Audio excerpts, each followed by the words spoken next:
I kind of get the feeling, though, that it's back to the future. We're almost looking again at some of the big issues we thought the country had resolved. Yeah, look, I think as I look back on the last decade, the financial position has slipped enormously.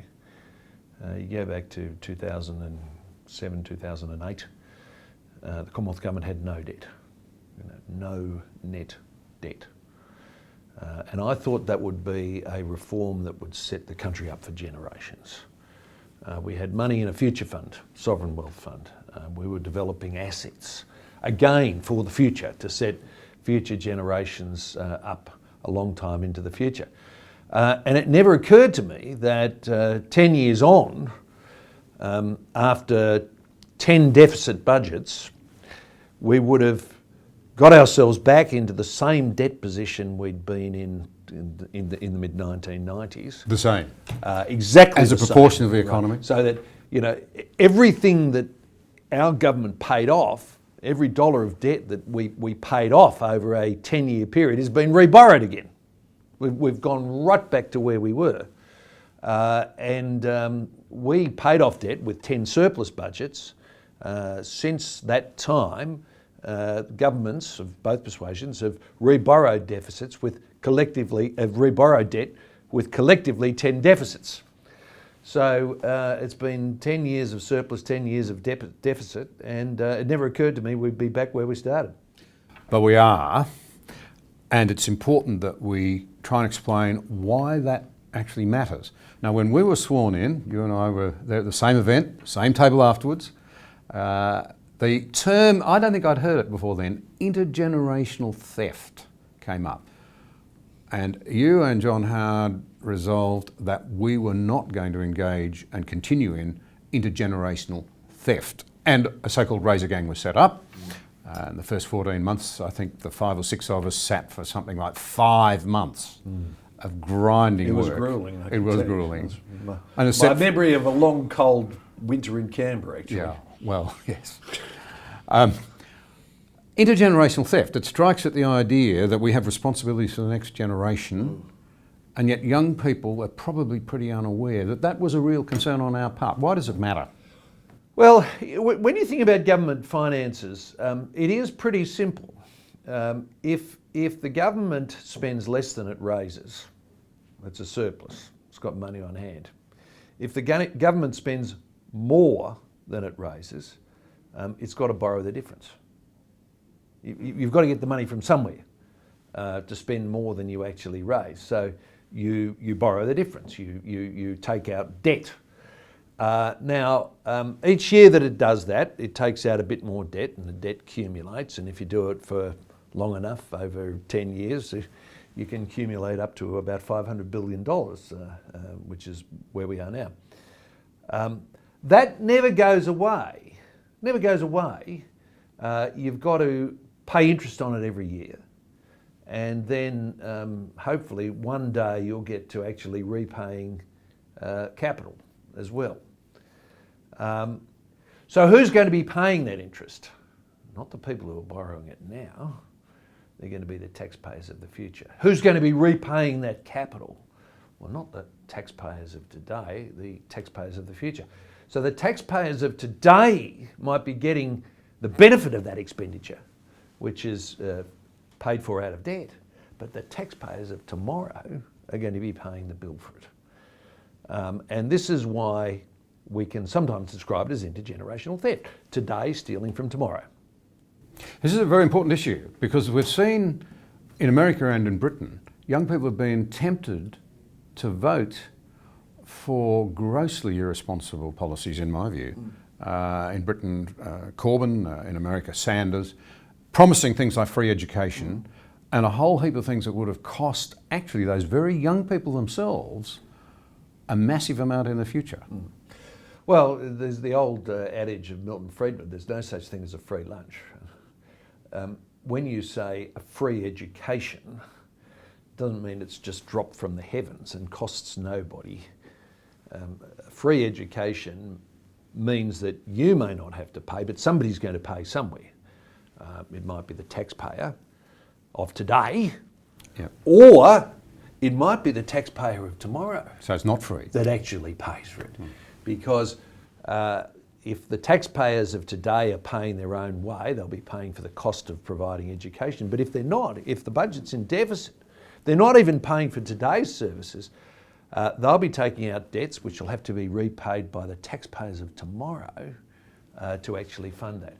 And this is the thing, the taxpayers of tomorrow, they're going to still need their health and their education and their defence and their pensions and everything else.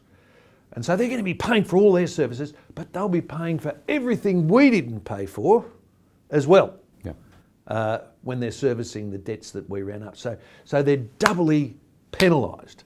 And this is where young people got to realise that they're going to be behind the eight ball.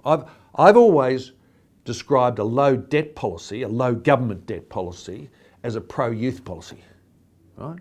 Because what it says is if we have low debt, we'll give you kids the chance just to pay for your own services. We won't ask you to pay for your services and ours as well, because that's what debt does. Now, the reality is that around the world, most Western countries, young people's future has effectively been severely compromised, even stolen.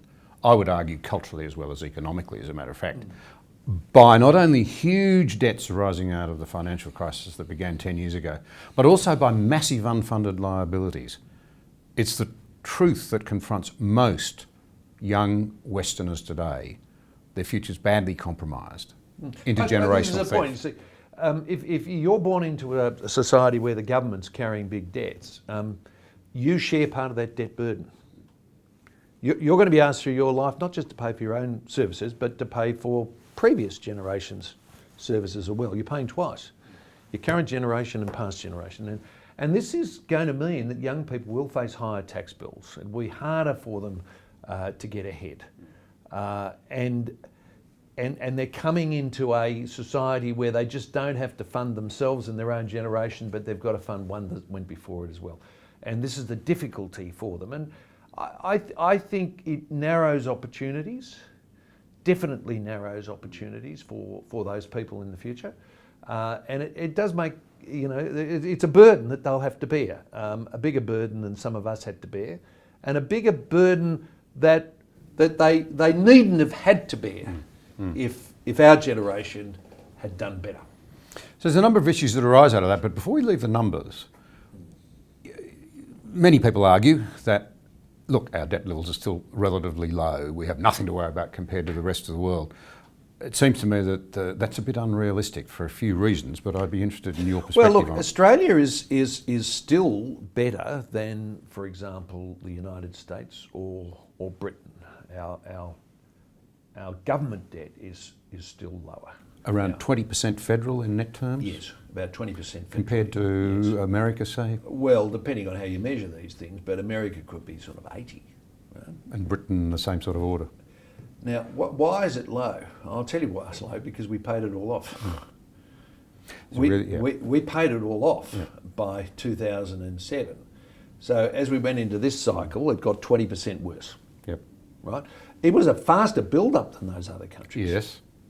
But those other countries went into the last 10 years already at 60 or 70. So when they added 10 or 15, they go to 80 or whatever. So the way I put it is this. We had a very fast and bad descent, but we were going down from a very strong starting position. Yeah. Now, here's the rub. After the financial crisis, we, instead of paying back the debts of 2008, 2009, 2010, we've continued to accumulate them. We're not paying back any debt yet. So we will go into the next crisis from a much more exposed position. And the debt that is built up in the next crisis will just add to the current. And this is how debt feeds on itself. If you never get round to paying stuff off, then it just accumulates bit by bit by bit and eventually gets out of control. And where do you end up? Well, you end up like Greece. You end up like Greece did, and Italy's nearing that now, where the government just can't service its debts. People don't want to lend to the government anymore. And at that point, living standards just dramatically drop. So it is a reality, isn't it, that before the great financial crisis, that many of those countries' debt levels were very high. The one good thing we were doing through the late 90s, early 2000s, when you were in government and I was in government, is we were paying off debt, right? George Bush wasn't. No, amazing. Tony Blair wasn't. All through that period, they were, if anything, accumulating. So when they went into a financial crisis, they went in from a high level and went higher again. Lost control. When we went into a financial crisis, we went in from a very low level of debt. But we won't next time. We won't next And there will be a next time. Look, financial crisis are a regular feature of the global situation. You know, some of the academic historians will say, you know, we've probably had something like 200 financial crises since the days of Napoleon. They're quite a recurring feature. And they take different forms. Sometimes they're financial institutions, sometimes they're currency crisis, sometimes it's a debt crisis. You know, in my lifetime, I lived through the Asian financial crisis, a Russian default, an Argentinian default, the dot-com bubble. These things are always going on and always have been going on. The critical thing is this. Are you going to prepare for these crises by getting yourself into a strong position, or are you going to sail into them in a weaker position? Because the weaker you are, the worse the damage on the way through. Thank you for watching this episode. We appreciate your support. If you value vital conversations like this one, be sure to subscribe to the channel there and also click the notification bell to stay up to date with new releases.